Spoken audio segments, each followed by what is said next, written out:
Okay, we're studying this section called Kedusha Shabbos in the Sefer that is distributed to the Shir River of Shimshon David Pincus Nefesh Shimshon, and in the Hebrew we're up to page Lamed Hey. In the English we are on page 46. 46. Okay. Shabbos and the Beis Hamikdash, the heart of the world.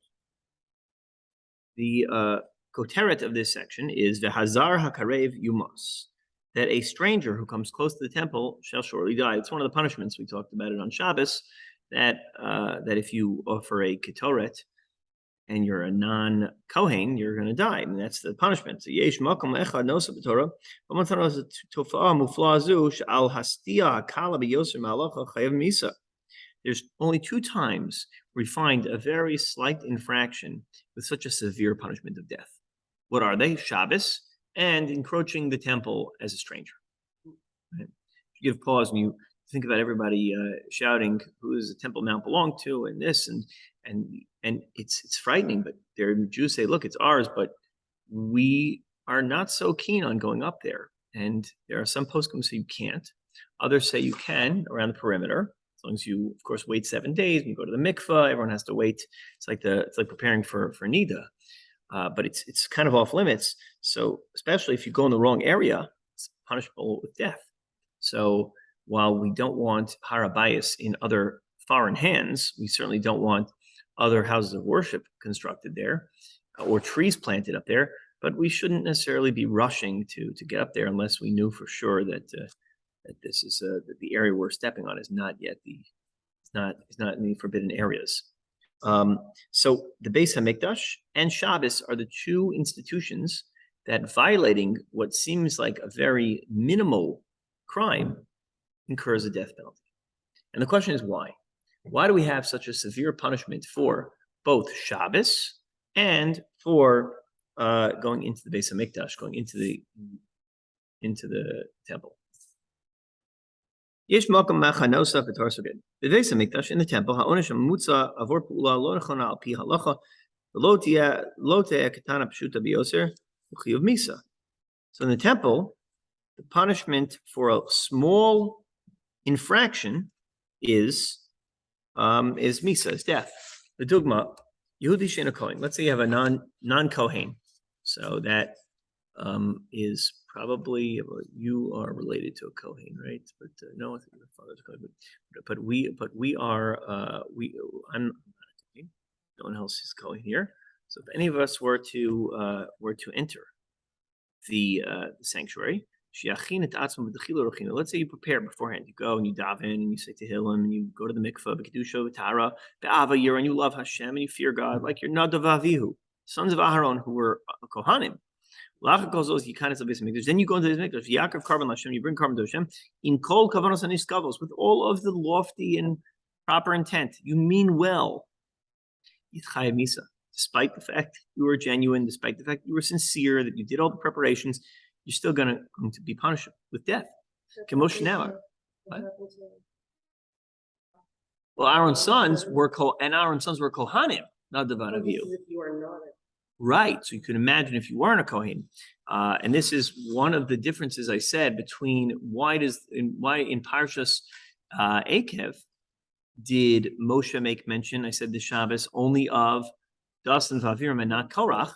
And one of the answers from the Ramban was that Korach, who enters, was violating the traditional Zar Karev Yumas because he was going in B'fnai V'fnim. Das and Vavirim didn't go in, didn't enter anywhere with the pans. Their punishment had nothing to do with that. Their punishment had to do with the rebellion. So, but the point is that there is a constant violation, no matter who you are, no matter how prepared you are, to go into the Beis Hamikdash, Azar Karev Yumas, Pachos Lo Yoser. So it's a severe penalty. Good. But Davar Tamua, and it's wondrous to us. Ma'asa Yehudi Yakar Zeh, this precious Jew. What did they do wrong? Megillah Onish Mavis, they have to be punished with death. Haim Harag, Mishu, Ganav, or Saraf, did he kill someone? Did he thieve? Did he steal? Did he burn something? Look at the piyut we read on Tisha B'Av, which was, how could it be that Titus enters the sanctuary, does these horrible things, and he steals all the sanctuary, all the stuff from the sanctuary. He brings in a harlot into the Beis Hamikdash on a Sefer Torah. He cuts down the paroches. He mocks God. He says he kiviyachol killed Kadosh Baruch Hu, and he walks out unscathed. And then Nadav Avihu, the precious sons of Aaron, who themselves are Kohanim, and they go in and they are killed and they're burnt up on the inside. So we want to know, why is it that a person who has the most sincere intentions, the most genuine kavana, enters the sanctuary and wants to bring a korban to Hashem and ends up dying? Right? We think about all the controversy and fights around modes of avodas Hashem, what people can do in shul and can't do in shul, and how sensitive it is. People get angry. Of course, people get angry about gender roles, but you know what people really get angry about? Really passionate about if you tell them you can't do a kel malei rachamim on that week because it's a day you don't say tachanun. Oh, biggest fight in the world in shuls. Why? I think people are passionate about serving Hashem, right? In other words, it's like, it's real to them. It's authentic. So here you have a person who's really authentic, but they're wrong. And so sometimes that leads to death. How could it be? What if the Kohen was not properly prepared? He didn't wash his hands, his legs. He washed his hands using Evian spring water, but he forgot to wash his hands using the kiyor.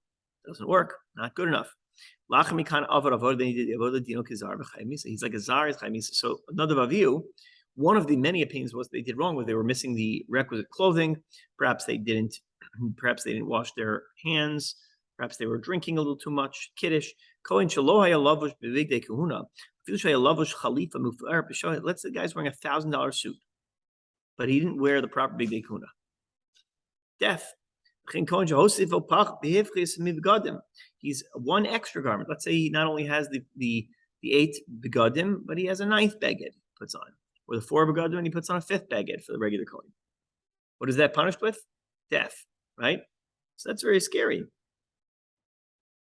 When I hung out with the indigenous tribes and in the Imbira tribe in Panama in the rainforest, so I learned about mechusar begadim. The guy has like a tie. He had nothing else on, just a tie, and like a sackcloth or something that he puts around his waist. But to a mechusar begadim, it was not like a tie. It was a strange tie. It was like a picture of a panther, I think it was, that he wears on it around his neck. He gets to choose his animal of choice. Is there an answer as to why it's so severe? Why the person didn't die when he was destroying the business. That's what the Kina says. The Kina says, why? How could it be? And we're waiting for an answer. And when Galus ends, we'll have hopefully an answer to all our questions. But that's the day of Eicha. That's the day of Eicha. How could it be? I think it's because it was time for destruction. Yes, and he was. Yeah, but God didn't hold his own standard. He should have at least. He did kill Titus in the end. He did kill Titus. He died many years later from a brain tumor that developed in his right. It was a bird that developed in his head. But okay, probably he lived out some of his life, and he didn't die instantaneously. And yet Nadav Avihu do. They fry on the spot. Because it's sort of that thing like we say to kids sometimes. You should have known better. Like Titus shouldn't have known. So the tzaddikim are judged. What you're saying is that tzaddikim are judged. Kichut hasa'ara, they're judged like like a fine hair. Basically, they have a very, very fine criteria of margin of error, as they say. Right. If you're not a tzaddik, your margin of error is much greater. Right. You can do a lot worse. I have a theory. It's a generational refinement. Also, I think that over time, even all of us, we're expected to be much more moral and much more holy than we were thousands of years ago.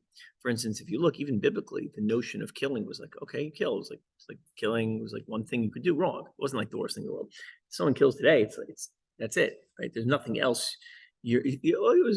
Tell me about the shidduch. Oh, he's a good person. He's eats Torah. He comes to minyan every day.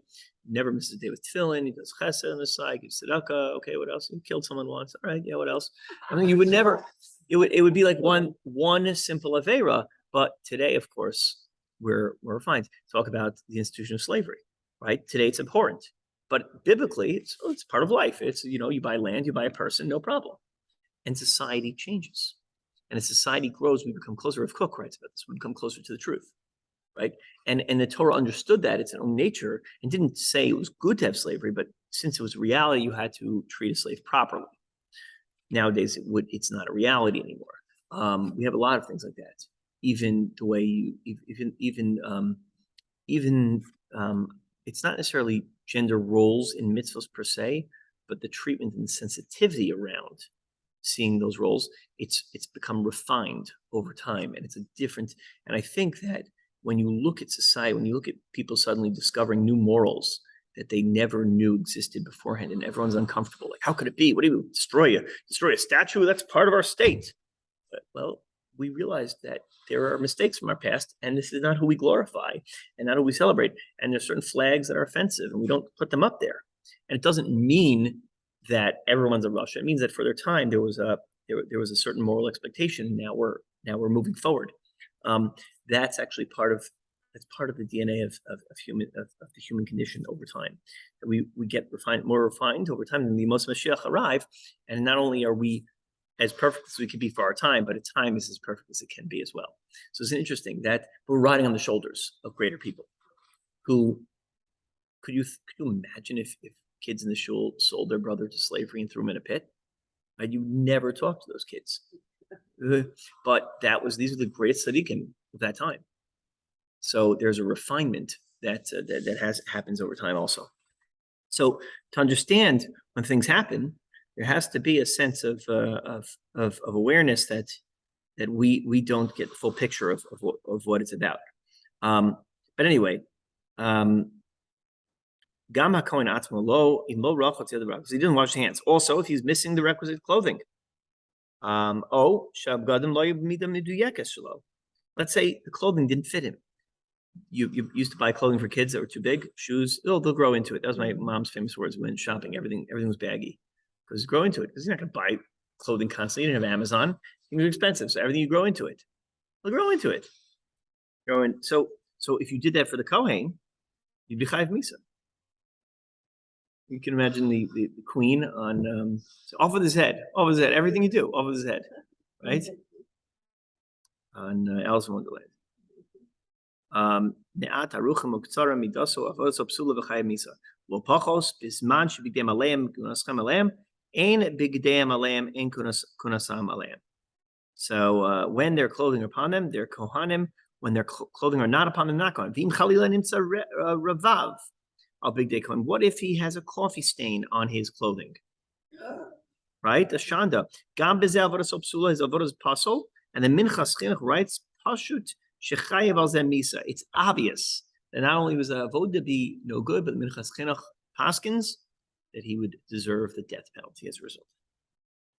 The Beis HaMikdash, every time you shechted animals, and there was blood, and they didn't have and there was so much blood around that you could imagine this blood spraying in every direction, that you're going to have a few stains on the garments.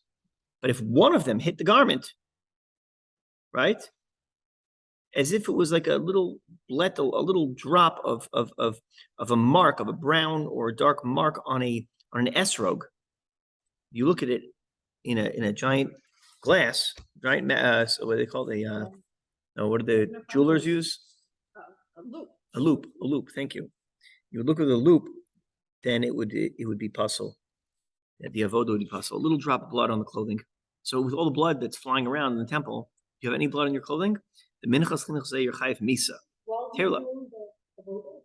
He would have to go change right away. Have to go change your garments. Notes are kesem kosher begdov who omer latzmo I don't care about the stain. Still near Kimat, it's just a drop. No one's going to notice it. It's under the jacket spot, right? In the meal, I get a stain here, so it's perfect. I put the jacket over. Or the best is the stain in this spot. I'm an expert in those. So if you do that, death penalty, off with his head. So the severity with which we expect someone to function in the temple, who can function, and what you can do, is extreme. Okay.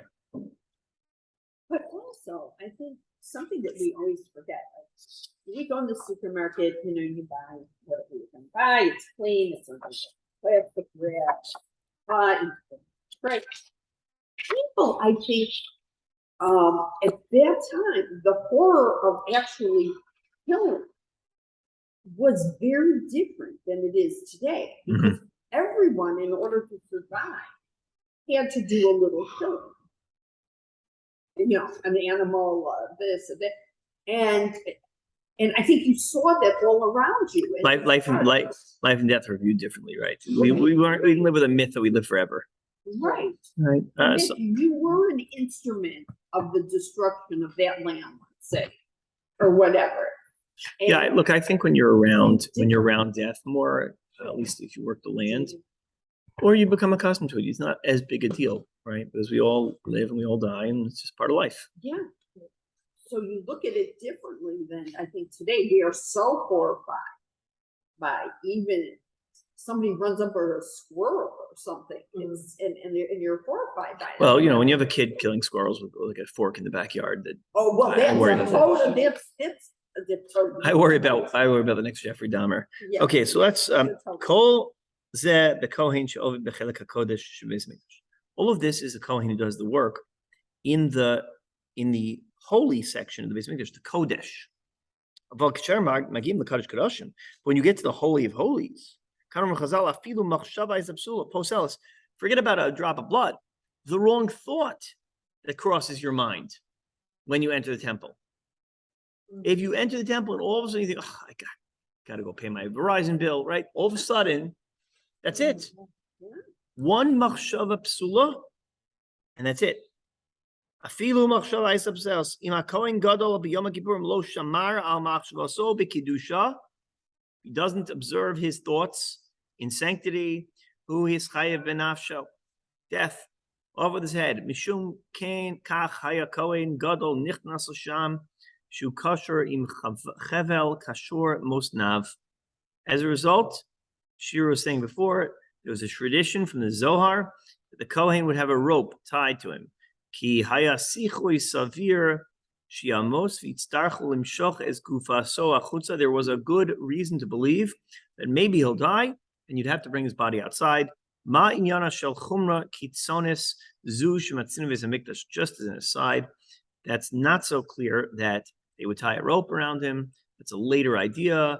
The Zohar may be talking about a gold rope. It may be metaphoric. Maybe it was real, but they could have recovered. If a person dies or has a heart attack mid avoda, you can Azar can run in and get it's called saving a life, right? Kol hatzala. So it's not clear that there was exactly an issue to do that, but the fact that the story around the rope exists shows that it was a serious avoda that you can't tread upon it lightly. Limbs that upon which the soul is dependent. To understand how severe the law is vis-a-vis Shabbos or the Beis Mikdash, let's think about something in our world. Let's say a person has a growth on his hand or his leg, God forbid. He goes to his doctor. The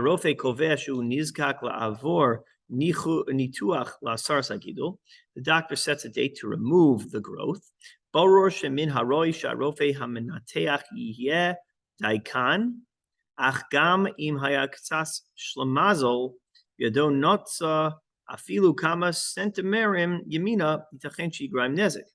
has to be such an accurate surgeon. If he nicks a little nerve or something like that, he could paralyze the person's hand or leg, cause great damage. But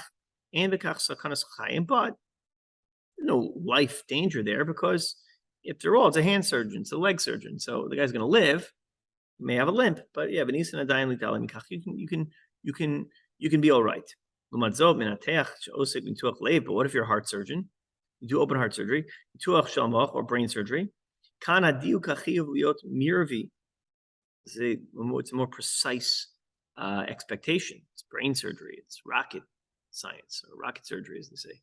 So it's one of these precision-based actions that are so difficult. Alphys millimeter, thousandth of a millimeter. Microscope. It's all done under a microscope. When you work with those such sensitive limbs or organs, the inner organs that the neshama is dependent upon, every single movement, right, can mean the difference between life and death. So the higher the value of the body part, right, the more precious the body part, the more sensitive it is to interruption, to activity. Right? If you miss a step and you trip and you catch yourself, that's fine. If your heart misses a beat, that could be deadly. Beis Hamikdash ha'alev. Beis Hamikdash was the heart, the moach, and the brain of the world. This is the most vital organ of the universe. In science fiction, we have a recurrent theme in many books about like a nexus of all the universe that makes time and space continue to beat. Stephen King's The Dark Tower series, the tower represents that nexus of all time and reality. And like, if it begins to crumble, then everything else around begins to fall apart. You have that a lot as a big theme. So that theme comes from the idea of the Beis Hamikdash, is that nexus.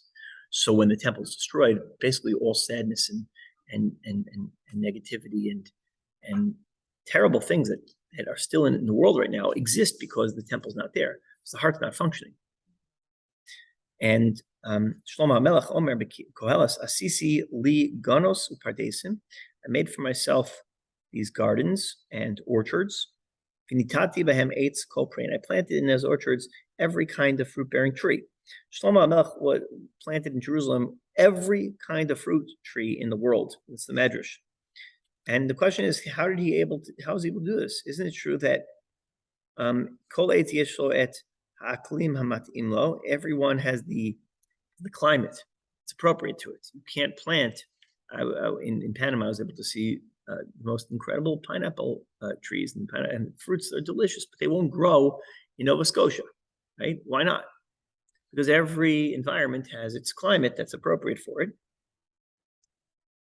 Okay, so it's a question. Africa. There are certain fruits that only grow in Africa. Some only grow in India. How did he plant everything in Jerusalem? Right now you have zoos, so they bring animals that only belong in Australia, and they bring it to like cold climates. It's kind of cruel, right? Like this animal should run around here just so you can entertain people, but that's what we do. Or lock a lion up in a small little environment. And shocked, can't believe he attacked someone who thought, how did it happen? Such a good lion.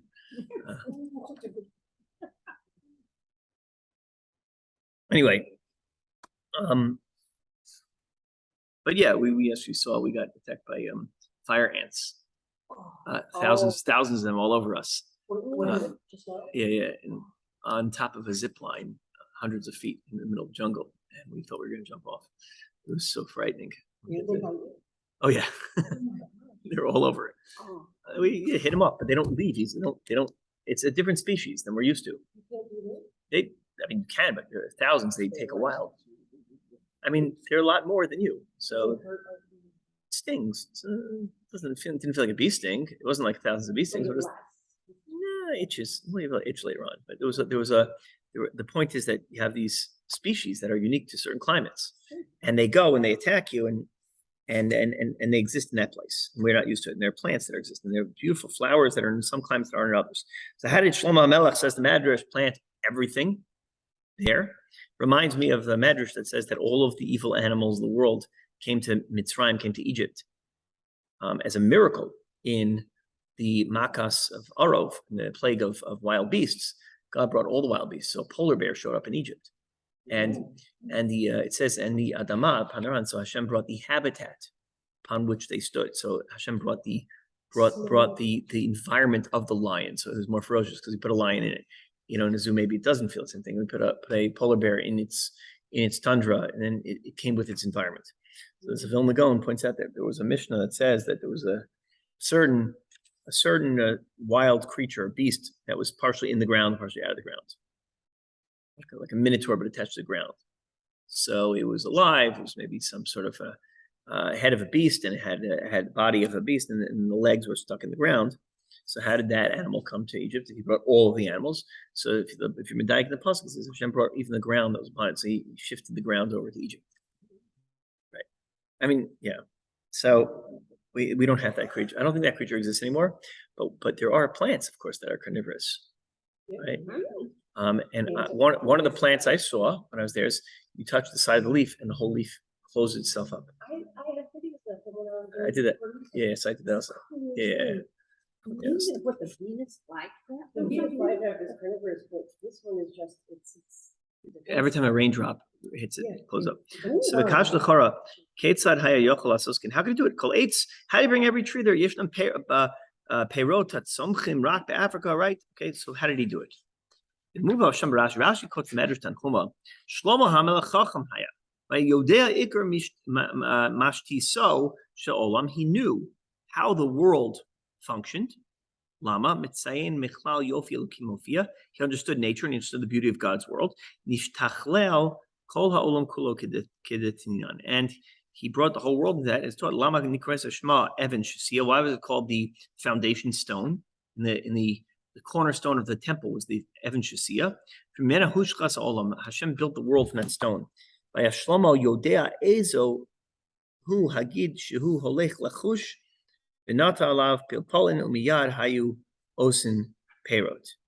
So I guess he knew which. Invisible lines that extend out from one part of the world to every place on earth. So then the temperature of the line is going to push the four fruit layer. To Ethiopia? Kush is Ethiopia. Mehodu vad Kush. That's right. What? Hodu is India. Yeah. So anyway, so he knew how to plant everything from the foundation stone. So this is it sounds like a really Kabbalistic kind of a concept that there was a place from which all of life emanates, right? Imagine it's like the umbilical cord or the original germination, the original seed of the universe. Just as everything grows from life, from one less complex, it becomes more complex over time, it expands. The entire universe was created out of a stone, if you will. That's the Evan Shasia. That's so Shlomo understood that, and therefore he was able to plant all life around it. Can you imagine the zoo he opened up right around there? Probably incredible. Yeah. No zoo like that. I love zoos. And by the way, think about this. Every king and every leader and every nationality came to Shlomo to seek his wisdom. They all came, they were converging. That was the way it was supposed to be. The temple was the centerpiece of the world. And all wisdom and all life emanated from there. Everything nourished from Jerusalem. It was the heartbeat of the world. From there, Orkim Adama, or Orek Echad Yotz Africa, Orkim, I guess, are orchids? Arteries. Okay, sorry. Arteries came from the heart. They pumped into Africa, into India, and every Medina Ba'olam. That's why you have certain parts of the world's body being nourished in different ways. Now, by the way, it also helps to imagine when you see the world, it was all, this Pangea was one ball. It was a little easier if the arteries go underground initially before it all spread out. But nothing stopping, going through the ocean, this concept as well. But still, the idea that it was all connected. And Shlomo, through his wisdom, Shlomo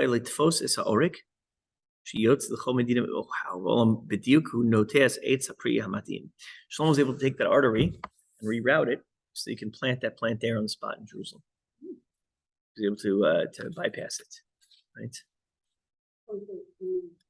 He knew which spiritual arteries are nourishing where, and he knew how to connect them and also grow them there in Jerusalem, in the sense of the world. Well, there is a concept though, when Jewish people are megala at different countries throughout history, and afterwards you see the place falls apart, like Egypt or Poland or different places. They become like gray and dismal after we're kicked out of it.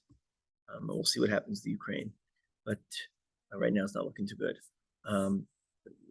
It's a very Jew-centric attitude of the world, so you don't kind of blast this in the world. But the idea is that we go there to be ma'ale nitzotzos, to elevate sparks, certain things that we were supposed to learn and bring to the world and bring back to the center of reality again to get the brain functioning. So you're doing a transplant, you're bringing the plants back from the else and we're bringing back to Jerusalem again. So as the Kibbutz Galus takes place, why God have to spread us around the world? Because there's so many incredible ideas, thoughts and developments and spiritual components and backgrounds that have to be spread out, right? That's why, you can't pinpoint what a Jewish custom is, because all customs are so different. It's, dozens of different customs and philos and countries. So now we have to nourish that back. In Breslov thought in particular, we talk about the most vital one, which is the collection of converts. Because if we don't do that, then there's pieces in the world, sparks in the world that are fundamentally missing from the picture, and then we can't rebuild the temple again. So it's got to be right. We have to find all those sparks. So Shlomo, in his time, those sparks were sitting there. He knew how to route it. Yerushalayim was a makom kadosh, mikdash, who leiv libo shel ha'olam. It was the heart of the hearts of the world. L'chein ha'avera kal b'yoser, the lightest avera, so sensitive. Right? If you're working in a nuclear power plant, one little mistake, you get to flick on one light, right? How many thousands of years have to go by before you can actually walk without a gas mask in Chernobyl, right? Or because of temperature is a bit off or something like that. Who knows? Well, the soil is, Right. It would take that. I Isn't don't know there- how many there- hundreds and Yeah, there are hundreds of animals years. walking around with like 3 tails, Yeah. So one, when you have power, the nakuda of error, the margin of error is so small. It's so sensitive. I remember this guy, we went bowling years ago, and they had these old bowling alleys where the track would go on top, and you watch the ball roll back on top. Remember those? Those are cool. Inside a tunnel. And the ball got caught. So the big burly fellow who worked at the bowling alley takes the ball, and he walks up the alley to fix it, and he rolls the ball back up the track like as fast as he can. And he flies up the ramp and launches in the air and lands on my mother's toe. Oh. And he walks up and goes, "Sorry, I didn't realize my own strength." Like that would be a consolation. Whoa. Like that's all he said. I didn't realize my own strength. No, like landed in the, it would hurt that. Oh my God. Certainly left a mark. But so if you're dealing with power, if you're dealing with kedusha, then it's the heart of the world. One, right? Remember surgery on the hand? Okay. It'll heal, it won't heal, you won't have access to your hand, maybe you do, it'll be a little different. But surgery in the heart, margin of error is unforgivable. Right? You're flying an airplane versus driving a skateboard. The margin of error is tremendously different. The greater the power of what you're using. If you're heading up a warcraft, and you have this giant ship that has, 50 airplanes and dozen submarines that fall off of it, and you've got missiles and you've got nuclear warheads on that aircraft carrier. So what kind of responsibility do you have when you drive that versus if you are flying a paper airplane, right? So the level of power that you run determines the impact, both for good and catastrophe. So this is why someone who enters Yerushalayim Makom Kadosh Mikudash, therefore one little avera ends in misa, death. Right? Could you imagine you're in the middle of like a rainforest, I imagine, and there's no bathroom there, so you have to go into the woods, right? Okay. Can you imagine doing that in the temple? Now it's the same activity, right? Person having a bathroom, we're human beings, we have to relieve ourselves. But you would never do it in the temple. Why not? Because the power of that place, what's an infraction in one place, what's normal in one place is completely unacceptable elsewhere. A spot of blood on your shirt. Gam Shabbos Kodesh. Shabbos Kodesh Ma'ayan Habrachot. It is the reservoir of blessings. Makor Halev is the source of the heart. Shebo Tmuna Kol Kedusha Shvolam. All holiness is found in Shabbos in the day. It's sanctuary in time. Sheishis Imei Maasa Yom Kim Es Kol HaChiyusa MiShabbos Kodesh. All of these creation are being nourished from Shabbos. Chen Kol Chamura Shabbos Me'en Beis Hamikdash. So Shabbos is the temple of time. Heschel famously talked about a sanctuary in time. So we have a sanctuary in place, sanctuary in time. What is the sanctuary as the third prong is person? That's Yisrael. So we are judged on a higher level than everyone else because we have more mitzvos and more possible, right? We have a higher level of kedusha, that's potential, and then we also have a higher level of profanity. So when a Jew sins, they really go deep, right? They really dig there. We do it right. You know what I mean? So we're gonna steal $50 billion. We're gonna, right? We're gonna, we're gonna get involved with something. We've got, an airplane that with a hit list of every major celebrity and thing in the world. I mean, well, how does this happen? Because it's a sensitive nerve. And if we go off course, you're really off course at that point, right? One false turn and you're in trouble. So the same thing is true with Kiddush, sanctum Kiddush Hashem, right? A Jew does something kind, will change the world forever. So we have 3 levels of place, temple, of time, Shabbos, and we have Kedushas Adam. And with that, we're going to do one more paragraph here. We'll pause just because. So Inyan Zeh Shabbos Mehuso Kebeis Hamikdash. This idea that Shabbos is the essence of the temple. What happens when Tisha B'Av falls on Shabbos? We just had it this year. What do we do? Tisha B'Av falls on a Shabbos. You push it off to the next day. Eat everything you want. It's interesting. When do we have the sanctity of the temple and the sanctity of Shabbos coming together? Only when Tisha B'Av, when those 2 factors are being weighed against the other. There's a time of light in the life of a Jew. We reveal the truth. It's a painful, but it's a truthful day. It's a very raw day. When we experience a world without God temporarily, that's a time of avelus, or that God is with us, but we're in exile. We sit on the ground, the golem, we're rolling around in the ashes. Ein lanu, or in the dirt. Ein lanu chayim lo HaKadosh Baruch Hu v'sochenu. We don't have life without God. But Yom Zeh Brura lanu, it's clear to us. Mercy on Zion, for it is the house of our life. It's the house of our life. Have mercy on it. I was thinking, what would you miss the most? When you move to Israel eventually, would it be which item, which you have to pack a certain number of things? Somebody says, that's my kitchen. I miss my kitchen. I miss this thing, right? Things you can't take with you. But Rachem al Tzion ki yives chayenu, the one thing is the house of life. Have mercy on the house that is the source of our life. That's the Beis Hamikdash. Hayalanu makom u'shmo Tzion. We had a place. It was called Zion. Kol Yehudi shurotz l'mitzvos Hashem yisparach. Everyone wanted to find Hashem. Kol Yehudi sha'af shtieh lo ha'rocha amitit l'kim chayim hayaholech l'sham. If you wanted life, you would go there. Mikabel chizuk be'emuna l'meshech kol shana, and you would receive chizuk, great strength, with emuna, with belief, for the whole year. This truth, we can only experience this truly one day a year, how essential and vital the temple was for us. And then if it happens that this day coincides with Shabbos, who wins? How do we forget about the destruction? We don't overlook Yom Kippur, override Shabbos. Tisha B'Av not. Tshuva yesh lan Shabbos Kodesh. Shabbos is so holy. Ein perush davar shekedusha Shabbos mesita as daito me'aracha shecharban beis hamikdash. No explanation in the Kedusha because Yom Kippur is a Shabbaton. It's a super Shabbos. That's why Yom Kippur overrides us. The Charbon Beis Hamikdash elad Rav Kedusha Shabbos memalod et chalal shahu tira charav Charbon Beis Hamikdash.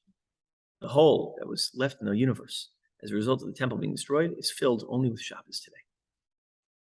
Shabbos yesh lanu Beis Hamikdash. Shabbos we have a temple. Beis Hamikdash b'agdaraso pshuta. Beis Hashem Shabbos Kodesh hi yomo shel Hashem. Beis Hamikdash is the day of God. So we fill the hole that is left in the world from that destruction of the temple, filling it up with Shabbos Kodesh. And this is an unbelievable piece. This piece is really stunning. And you see, I think he's really coming into his own now in the Sefer. But we'll stop here and we'll continue with Hashem next time.